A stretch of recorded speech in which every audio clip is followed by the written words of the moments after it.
बहुत बहुत स्वागत है आप लोगों का।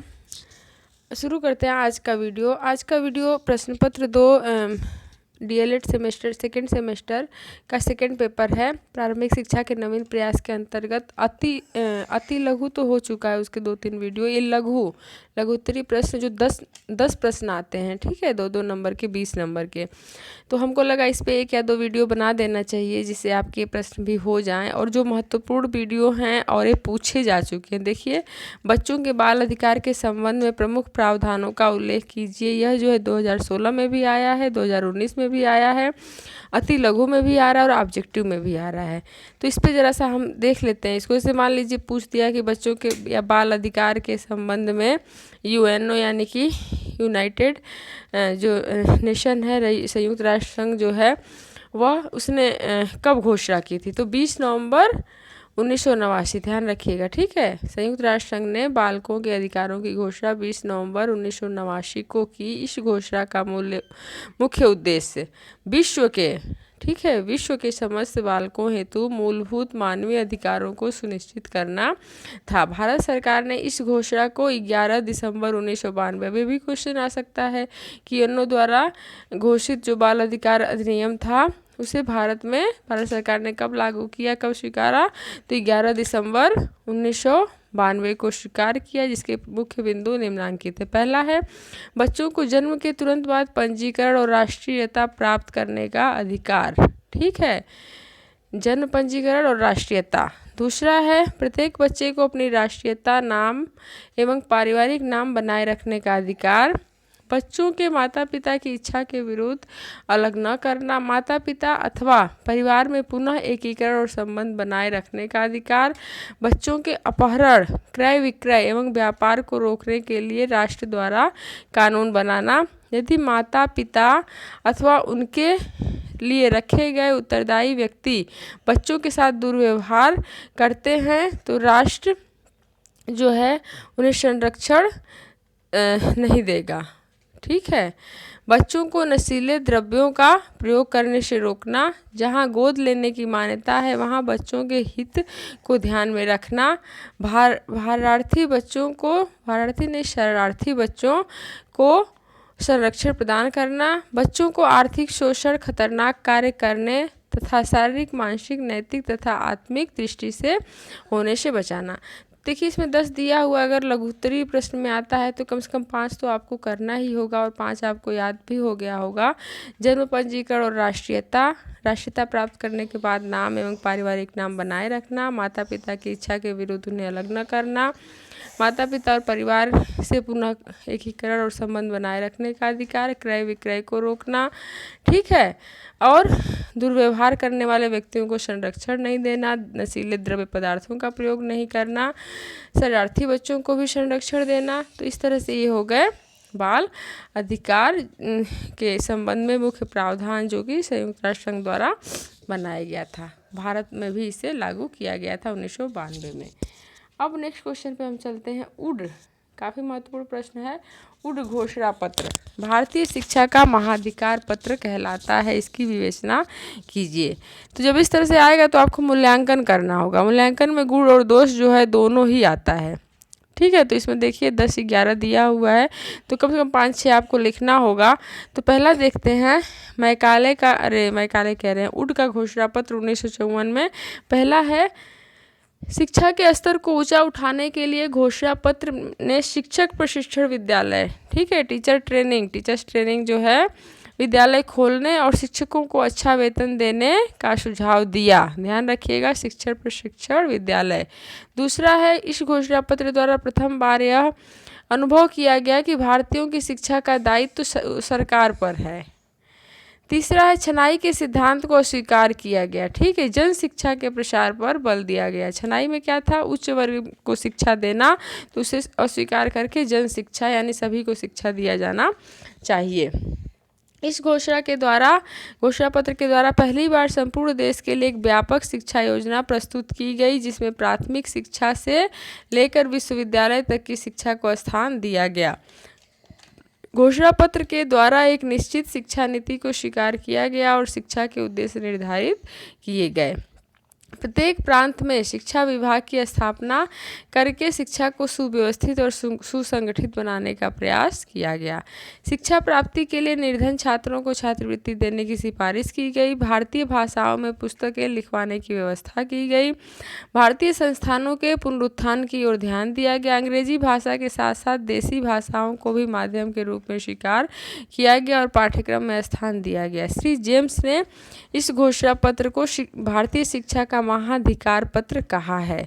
भारतीय शिक्षा में जो उससे पूर्व हुआ वह इस ओर संकेत करता है कि इसके उपरांत ही वह इससे निकलता है। ठीक है, तो इस तरह से हम देखेंगे कि ये जो ऊट घोषणा पत्र एक व्यापक जो है शिक्षा का घोषणा पत्र था और जिसमें सभी पक्ष को ध्यान दिया गया। सबसे जो पहला इसका उपलब्धि वह शिक्षण प्रशिक्षण की व्यवस्था। ठीक है, तो इस तरह से आप अब इसको समझ गए होंगे कि छनाई के सिद्धांत का विरोध किया गया, जन शिक्षा को महत्व दिया गया, फिर देसी भाषा को महत्व दिया गया, फिर उच्च प्राथमिक से लेकर उच्च शिक्षा तक का महत्व दिया गया, एक निश्चित उद्देश्य शिक्षा का निर्धारित किया गया, निर्धन छात्रों को छात्रवृत्ति की व्यवस्था की गई। सबसे बड़ी बात कि ये शिक्षा जो है राज्य का दायित्व है, सरकार का दायित्व है। ठीक है, तो इस तरह से आप इसको कर ले जाएंगे। काफ़ी महत्वपूर्ण प्रश्न है, ये अक्सर ही आता है। कोठारी आयोग के अनुसार शिक्षा का पंचमुखी कार्यक्रम क्या है? देखते हैं। शिक्षा को उत्पादकता से जोड़ना, शिक्षा के द्वारा लोकतांत्रिक मूल्यों की रक्षा करना, शैक्षिक क्रियाकलापों के माध्यम से सामाजिक तथा एकता को सुदृढ़ करना, शिक्षा द्वारा नैतिक, आध्यात्मिक और सामाजिक मूल्यों का विकास करना। नई शिक्षा नीति 1986 के प्रमुख विशेषताओं का वर्णन कीजिए। ठीक है, तो इसको भी देख लेते हैं। इसके जो प्रमुख गुण हैं, कुछ विशेषताएं निम्न हैं। पहला है शिक्षा को प्रथम बार इतना महत्व देना। तो जो नई जो शिक्षा नीति थी उसमें शिक्षा को व्यापक महत्व दिया गया। तो स्वतंत्रता के बाद केंद्र सरकार ने राष्ट्रीय स्तर पर शिक्षा को पहली बार इतना महत्व दिया और शैक्षिक नीतियों के क्रियान्वयन पर जोर दिया जा रहा है। शिक्षा के विविध पक्षों के सुदृढ़ीकरण और उन्हें देश काल की परिस्थितियों के अनुरूप ढालने का निश्चय दोहराया गया। ठीक है, जैसे अब इसमें देख लिया जाए क्या था। दूरस्थ शिक्षा, मुक्त विश्वविद्यालय की स्थापना, POA जो है प्रोग्राम ऑफ एक्शन हो गया, या फिर डाइट की व्यवस्था। इस तरह से बहुत ज़्यादा इस पर काम किया गया था इस शिक्षा व्यवस्था में। दूसरा है एक राष्ट्रीय शिक्षा संरचना। देश के विभिन्न प्रदेशों में भिन्न भिन्न प्रकार की शैक्षिक संरचना थी, अर्थात उसमें एकरूपता नहीं थी। नवीन शिक्षा नीति में 10+2+3 की एक राष्ट्रव्यापी शिक्षा संरचना की सिफारिश की गई। ध्यान रखिएगा, 10+2+3 प्रत्येक देश के लिए एक ही राष्ट्रीय शिक्षा का संरचना होगा। राष्ट्रव्यापी पाठ्यक्रम की रचना। शिक्षा नीति में प्रथम बार एक निश्चित शैक्षिक स्तर तक एक राष्ट्रीय पाठ्यक्रम का प्रारूप दिया गया, जिसमें एक बीज पाठ्यक्रम के साथ अन्य विषय भी होंगे जो लचीले होंगे। इससे पाठ्यक्रम में जहाँ एकरूपता आएगी वहीं राष्ट्रीय एकता और शांतिपूर्ण सहअस्तित्व की भावना का संवर्धन होगा। ठीक है, वैकल्पिक जो पाठ्यक्रम थे उसकी व्यवस्था की गई ज़्यादा और उसमें लचीलापन रखा गया। नेक्स्ट, शैक्षिक अवसरों की समानता पर बल। ये भी ध्यान रखिएगा, शैक्षिक अवसरों की समानता पर बल। अब तक शिक्षा में विषमताएं अधिक रही हैं। नवीन शिक्षा में विषमताओं को समाप्त करने और शैक्षिक अवसरों की समानता लाने का संकल्प दोहराया गया। केंद्र सरकार की भागीदारी। सन 1976 में संविधान में संशोधन करके शिक्षा को समवर्ती सूची में शामिल किया गया। समवर्ती सूची में यानी कि राज्य और केंद्र सरकार का जो था दोनों की भागीदारी। इसका तात्पर्य कदापि नहीं है कि शिक्षा के क्षेत्र में राज्यों की जिम्मेदारी समाप्त हो गई अथवा उनके अधिकार छीन लिए गए, बल्कि केंद्र सरकार पहले से अधिक शिक्षा के प्रत्येक स्तर पर उत्कृष्टता लाने का प्रयत्न करेगी और भागीदारी जो है वह पहले से कहीं अधिक हो जाएगी। ठीक है, राष्ट्रीय पाठचर्या रूपरेखा। ये भी काफ़ी महत्वपूर्ण प्रश्न 2019 में आया हुआ है।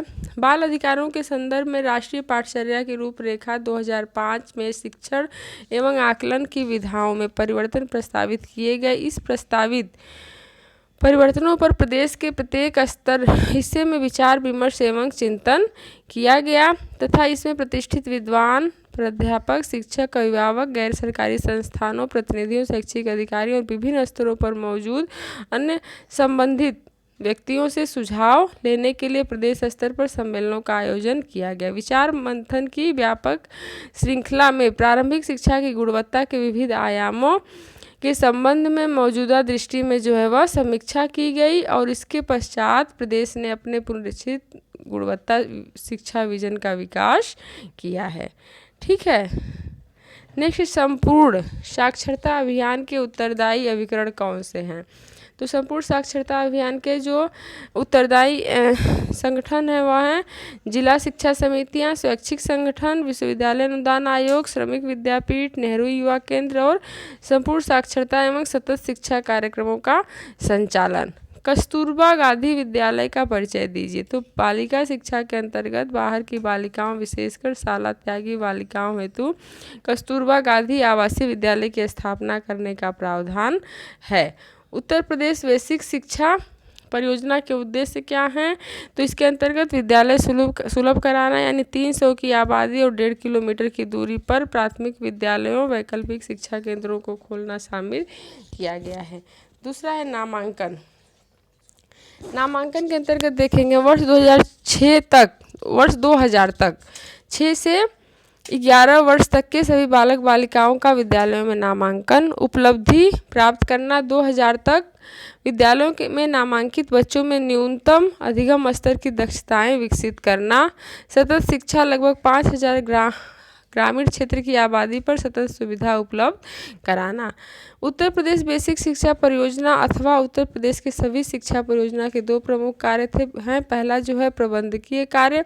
प्रबंधकीय कार्य के अंतर्गत राज्य स्तर पर राज्य परियोजना परिषद, जनपद स्तर पर जिला शिक्षा परियोजना समिति, विकास खंड पर ब्लॉक शिक्षा समिति और ग्रामीण स्तर पर ग्राम समीक्षा समिति का गठन किया गया। याद रखिएगा, प्रबंधकीय के अंतर्गत राज्य, जनपद, विकास खंड, ठीक है, और ग्रामीण स्तर पर 4 हैं। तो राज्य पर राज्य परियोजना परिषद, जनपद पर जिला शिक्षा परियोजना, विकास खंड पर ब्लॉक शिक्षा और ग्रामीण स्तर पर ग्राम शिक्षा। अकादमिक के अंतर्गत राज्य स्तर पर राज्य शैक्षिक प्रबंधन एवं प्रशिक्षण संस्थान सीसेट, जनपद स्तर पर जिला शिक्षा एवं प्रशिक्षण संस्थान डायट, विकास खंड पर ब्लॉक संसाधन केंद्र BRC और न्याय पंचायत स्तर या न्याय पंचायत संसाधन केंद्र पर NPRC। ठीक है, तो इस तरह से 2 याद रख लीजिएगा, प्रबंधकीय व्यवस्था, अकादमिक व्यवस्था। दूसरा देखते हैं, प्रारंभिक शिक्षा के विकास हेतु संचालित कार्यक्रमों में किन्हीं 4 कार्यक्रमों का संक्षिप्त परिचय दीजिए। 2019 में पूछा गया है, महत्वपूर्ण प्रश्न है। इसका पहला है संपूर्ण साक्षरता अभियान। ठीक है, इस परियोजना के अंतर्गत स्वैच्छिक संस्थाओं या व्यक्तियों को के साथ मिल करके लक्ष्योन्मुख मतलब केवल नामांकन में वृद्धि करना इसका उद्देश्य नहीं है, बल्कि इसका परिणाम भी प्राप्त करना उद्देश्य है। सर्व शिक्षा अभियान के अंतर्गत सार्वभौम प्रारंभिक शिक्षा के लिए सुस्पष्ट समयबद्ध कार्यक्रम, संपूर्ण देश में गुणवत्ता युक्त बेसिक शिक्षा की मांग के प्रति समुचित उत्तर और बेसिक शिक्षा के माध्यम से सामाजिक न्याय को बढ़ावा देने का एक अवसर। NPEGL कार्यक्रम। NPGL सर्व शिक्षा अभियान के अंतर्गत यह एक ऐसा कार्यक्रम है जिसमें कक्षा 1 से लेकर के 8 तक की बालिकाओं को शिक्षा के सार्वभौमिकरण के अतिरिक्त सुविधाएं प्रदान करना, जिससे विद्यालय में बालिकाओं का ठहराव सुनिश्चित किया जा सके। ठीक है, और स्कूल चलो अभियान। तो 4 याद रखिएगा, प्रारंभिक शिक्षा के विकास हेतु संचालित कार्यक्रमों में किन्हीं 4 जो हैं, पहला जो है संपूर्ण साक्षरता अभियान, दूसरा है सर्व शिक्षा अभियान, तीसरा है NPGL कार्यक्रम और नेक्स्ट है स्कूल चलो अभियान। 1 से लेकर 8 तक के बच्चों के लिए विद्यालयों के प्रति आकर्षित करने के लिए यह अभियान चलाया गया, जिसमें जुलूस और पोस्टर लगाए जाते हैं। संविधान के अनुच्छेद 21(1) में शिक्षा संबंधी क्या संस्तुति है? तो 21(1) में संविधान के भाग 3 के अंतर्गत मूल अधिकार में निहित राज्य को 6 से 14 वर्ष तक के सभी बच्चों को निःशुल्क एवं अनिवार्य शिक्षा उपलब्ध करानी होगी। यह राज्य द्वारा निर्धारित कानून के अंतर्गत होगा। ध्यान रखिएगा, यह अलग है। अनुच्छेद 21(1) में 6 से 14 वर्ष तक के बच्चों को राज्य सरकार द्वारा निःशुल्क एवं अनिवार्य शिक्षा। 29(2) संविधान के 29(2) के अंतर्गत राज्य द्वारा राज्य द्वारा पोषित या राज्य निधि से सहायता प्राप्त करने वाली किसी संस्था में किसी नागरिक को केवल धर्म, जाति, प्रजाति, जाति, भाषा या इसके आधार पर किसी एक के आधार पर प्रवेश देने से नहीं रोका जा सकता। ठीक है, 29(2) में जो है धर्म, जाति, प्रजाति के आधार पर उसे नहीं रोका जा सकता है। और तीसरा है संविधान के अनुच्छेद 45 के अनुसार प्रारंभिक शिक्षा के सार्वभौमिक हेतु क्या कहा गया है। तो अनुच्छेद 45 के अंतर्गत राज्य के इस संविधान के लागू होने के समय के 10 वर्ष के अंतर्गत सभी बच्चों के लिए जब तक वे 14 वर्ष के नहीं हो जाते निःशुल्क एवं अनिवार्य शिक्षा प्रदान करने का प्रयास करेगा। ठीक है, बाल अधिकारों की घोषणा कब और किसके द्वारा की गई थी। तो बाल अधिकारों की घोषणा जो अभी हम इसको कर चुके हैं डिस्कस, संयुक्त राष्ट्र संघ द्वारा 20 नवंबर 1989 को की गई थी। इसका मूल उद्देश्य समस्त बालकों को मूलभूत मानवीय अधिकारों को सुनिश्चित करना था और भारत सरकार 11 दिसंबर 1992 को इसको स्वीकार किया था। निःशुल्क एवं अनिवार्य बाल शिक्षा का अधिकार अधिनियम RTE 2009 का विस्तृत विवरण लिखिए। निःशुल्क और अनिवार्य बाल शिक्षा का अधिकार अधिनियम 6 से 14 वर्ष की आयु के हर बच्चे को निःशुल्क और अनिवार्य शिक्षा प्रदान करने के लिए केंद्र और राज्य सरकार के दायित्वों को निर्धारित करता है। ठीक है, इस अधिनियम में 7 अध्याय और 38 खंड हैं। मिशनरी स्कूलों की कुछ प्रमुख विशेषताएं बताइए। तो कक्षा शिक्षण प्रणाली आरंभ करने का श्रेय जो है मिशनरी स्कूल को जाता है। ठीक है, कक्षा शिक्षण प्रणाली। दूसरा जो है आधुनिक शिक्षण विधियों का प्रयोग भी का श्रेय भी इन्हीं को जाता है। शिक्षा का प्राथमिक स्कूलों में शिक्षा का माध्यम भारतीय भाषाएं थी। इन स्कूलों में ईसाई धर्म की शिक्षा अनिवार्य रूप से दी जाती थी। इन स्कूलों में व्यापक पाठ्यक्रम था। इनमें भारतीय और अंग्रेजी भाषाओं के साथ साथ इतिहास, भूगोल, गणित, व्याकरण और विज्ञान आदि विषय सम्मिलित थे। बालकों को पुस्तक तथा लेखन सामग्री निःशुल्क प्रदान किया जाता था। बालकों की योग्यता के आधार पर विभिन्न कक्षाओं में विभाजित किया जाता था। परीक्षाएं होती थी, लिखित परीक्षा के आधार पर ही विद्यार्थियों को कक्षानोत्ती दी जाती थी और अध्यापन अपने विषय के ज्ञाता और प्रशिक्षित होते थे। समस्त छात्रों को अंग्रेजी पढ़ना अनिवार्य था। ठीक है, रविवार को अवकाश रहता था। नेक्स्ट क्वेश्चन हम देखते हैं, काफ़ी महत्वपूर्ण प्रश्न है ये। प्राच्य पाश्चात्य विवाद। तो यह सन 1813 के आज्ञा पत्र के अनुसार भारत में जनसाधारण की शिक्षा का प्रबंध करना कंपनी का कर्तव्य हो गया और इस कर्तव्य को पूरा करने के लिए प्रतिवर्ष 1 लाख रुपए की धनराशि भी सुरक्षित कर दी गई, परंतु आज्ञा पत्र में यह स्पष्ट नहीं किया गया कि यह धनराशि किस प्रकार व्यय किया जाएगा। अतः शिक्षा के क्षेत्र में कई प्रश्नों पर विवाद प्रारंभ हो गया, जिसे प्राच्य पाश्चात्य विवाद के नाम से जाना जाता है। यह विवाद 20 वर्षों तक चलता रहा। यह विवाद निम्नलिखित विषयों पर था जो इसके विषय थे। भारत में अंग्रेजी शिक्षा का उद्देश्य, लक्ष्य, माध्यम तथा साधन क्या होना चाहिए। इन विवादास्पद प्रश्नों को लेकर शिक्षा के क्षेत्र में 3 प्रमुख वर्ग बन गए: प्राच्य शिक्षावादी, पाश्चात्य शिक्षावादी और लोक भाषावादी। तो प्राच्य के अंतर्गत प्राचीन जो शिक्षा संस्कृत था, पाश्चात्य के अंतर्गत अंग्रेजी और लोक भाषावादी यानी जो लोक भाषाएं थीं। भारतीय शिक्षा में मैकाले का उल्लेख कीजिए। मैकाले के योगदान का। भारतीय शिक्षा के इतिहास में मैकाले का क्या योगदान रहा, इस विषय में विद्वानों में मतभेद है। कुछ विद्वान मैकाले को भारतीय शिक्षा के इतिहास में मार्गदर्शक मानकर चलते हैं, तो दूसरे विद्वानों के अनुसार मैकाले को भारत को दासता की जंजीर में जकड़ने के लिए उत्तरदायी माना जाता है। दादा भाई नौरोजी ने मैकाले की प्रशंसा करते हुए कहा था, ध्यान रखिएगा इसको, मैकाले भारत की उन्नति करना चाहता था, उसके इरादे नेक थे। उसने हमारी संस्कृति पर जो आरोप लगाए उनको हम उदारतापूर्वक हमें भूल जाना चाहिए। उसकी अज्ञानता के लिए हमें उसे क्षमा कर देना चाहिए। मैकाले के विषय में निम्नलिखित बातें ध्यान देने योग्य है। मैकाले को भारतीय शिक्षा का अग्रदूत माना जा सकता है। वह पहला अंग्रेज विद्वान था जिसके विचारों से प्रभावित होकर हम एक सरकारी नीति निर्धारित हुई जिसमें प्राच्य पाश्चात्य विवाद समाप्त हो गया और अंग्रेजी शिक्षा की नींव पड़ गई। मैकाले के विवरण पत्र में भारत के लिए प्राच्य पाश्चात्य ज्ञान विज्ञान का द्वार खुल गया, क्योंकि अंग्रेजी भाषा को माध्यम के रूप में स्वीकार किए जाने पर पाश्चात्य वैज्ञानिकों ज्ञान भारतीयों के लिए सुलभ हो गया। अंग्रेजी शिक्षा ने भारतीय जनता में समानता, स्वतंत्रता और बंधुत्व की भावनाएं उत्पन्न करके उनमें राजनैतिक जागृति उत्पन्न कि यदि भारत में अंग्रेजी भी शिक्षा का प्रादुर्भाव न हुआ होता तो स्वतंत्रता संग्राम कभी न छिड़ता।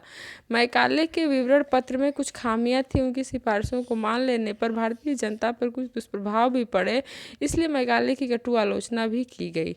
तो इस तरह से अगर देखा जाए तो मैकाले की शिक्षा की वजह से हमें एक नई दिशा भी मिली, जिससे कि हमें स्वतंत्रता प्राप्त करने में या ज्ञान विज्ञान के द्वार भी खुल गए थे। तो कुछ कमियां थीं और कुछ अच्छाइयां भी थीं। ठीक है, नेक्स्ट क्वेश्चन पे चलते हैं। भारतीय शिक्षा में कर्जन के योगदान का मूल्यांकन कीजिए। तो भारतीय शिक्षा के विकास में लॉर्ड कर्जन का निम्नलिखित योगदान है। पहला है विश्वविद्यालय का पुनर्संगठन तथा उच्च शिक्षा का स्तर ऊंचा उठाना, माध्यमिक शिक्षा की गुणात्मक वृद्धि, प्राथमिक शिक्षा की उन्नति, मातृभाषा को माध्यम बनाकर भारतीय भाषाओं का विकास, कृषि प्रधान देश के लिए कृषि शिक्षा की व्यवस्था, केंद्रीय शिक्षा विभाग की स्थापना, विदेशों में अध्ययन के लिए छात्रवृत्तियों की व्यवस्था, पुरातत्व विभाग की स्थापना और कला की शिक्षा को प्रोत्साहन। ठीक है, तो इस तरह से आप देखेंगे, अगर आता है तो इसे कर ले जाइएगा कि उच्च शिक्षा के स्तर को उठाना, माध्यमिक शिक्षा की गुणात्मक वृद्धि, प्राथमिक शिक्षा की उन्नति, मातृभाषा को माध्यम बनाकर भारतीय भाषाओं का विकास, कृषि प्रधान देश के लिए कृषि शिक्षा की व्यवस्था। ठीक है, ऑपरेशन ब्लैक बोर्ड की प्रमुख विशेषताएं बताइए। तो इसके अंतर्गत विद्यालय एवं कक्षा कक्ष को आकर्षक बनाने पर बल दिया गया। छात्र केंद्रित एवं कार्यकलाप आधारित शिक्षण अधिगम के माध्यम से शिक्षा की गुणवत्ता को प्रोत्साहन मिला।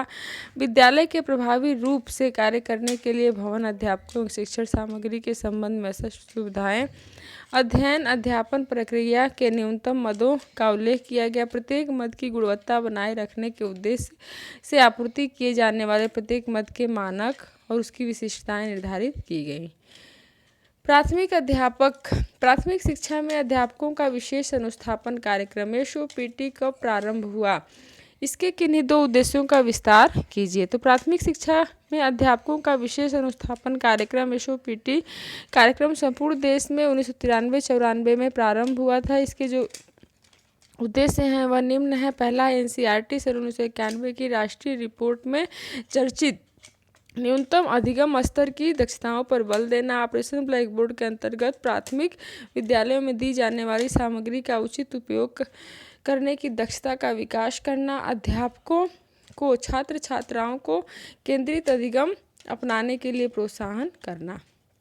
नेक्स्ट, निःशुल्क एवं अनिवार्य शिक्षा अधिनियम के अंतर्गत बालकों के प्रवेश हेतु विद्यालय एवं शिक्षकों के क्या दायित्व निर्धारित किए गए? स्कूल और शिक्षकों के दायित्व के अंतर्गत हम देखेंगे, सरकारी विद्यालय निःशुल्क शिक्षा प्रदान करेंगे, साथ ही निजी और विशेष श्रेणी वाले विद्यार्थियों को भी आर्थिक रूप से निर्बल समुदायों के बच्चों के लिए पहली कक्षा में 25% तक स्थान आरक्षित करना होगा। इसके अंतर्गत कोई भी विद्यालय प्रवेश लेने के लिए न तो कोई अनिवार्य दान या चंदा ले सकेगा, अभिभावक के चयन के लिए कोई प्रणाली अपना सकेंगे। बच्चे की उम्र का निर्धारण जन्म प्रमाण के द्वारा किया जाएगा। जन्म, मृत्यु एवं विवाह पंजीकरण 1986 के अनुसार दिया जाएगा, लेकिन प्रमाण पत्र के अभाव में किसी बच्चे को प्रवेश देने से इनकार नहीं किया जा सकता। किसी भी बच्चे को किसी कक्षा में रोका नहीं जाएगा, न ही स्कूल से निष्कासित किया जाएगा जब तक वो प्रारंभिक शिक्षा पूरी न कर ले। किसी भी बच्चे को शारीरिक या मानसिक यातना नहीं दी जाएगी। ऐसा किए जाने से सेवा नियमों के तहत उस व्यक्ति पर अनुशासनात्मक कार्रवाई की जाएगी। नेक्स्ट, विद्यालयों में किस प्रकार की शिक्षा दी जानी चाहिए जिससे विद्यार्थियों में सभी धर्मों के प्रति आदर भाव विकसित हो सके? तो विद्यालय में पाठ्य पुस्तकों के माध्यम से नैतिक शिक्षा दी जानी चाहिए ताकि उनके अंदर यह भाव उत्पन्न हो सके कि सभी धर्मों का आदर एवं सम्मान करना चाहिए, सभी धर्मों की अच्छी बातों को ग्रहण करना चाहिए। तो ठीक है, आज का वीडियो यहीं पे समाप्त करते हैं। यह लघु उत्तरी का पहला जो पार्ट था और इसका दूसरा पार्ट भी हम लेकर आएंगे जिसमें विगत वर्षों में पूछे गए प्रश्न, काफ़ी महत्वपूर्ण प्रश्न है। उम्मीद है कि आपको वीडियो पसंद आएगा और आप इसका जो मूल कॉन्सेप्ट है उसको समझने का प्रयास करिए और उससे संबंधित कोई भी प्रश्न आता है तो आप उसे अवश्य करिए, सारे प्रश्न करिए, बिल्कुल निश्चिंत हो करके और खुश हो करके करिए। फिर मिलते हैं फिर हम नेक्स्ट वीडियो में।